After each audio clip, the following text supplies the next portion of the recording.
nỗi lòng của người tài xế dịch vụ. Bạn có tin nghề nghiệp sẽ thay đổi tính cách con người không? Và đó là anh trai của tôi. Từ ngày chuyển sang lái xe, ổng thay đổi đến 180 độ.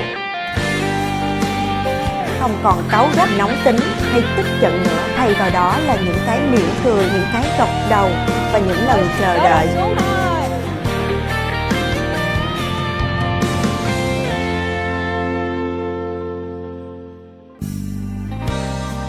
Ấy, nhưng mà bạn biết rồi đó, đã chọn ngành dịch vụ thì phải chịu chứ sao bây giờ?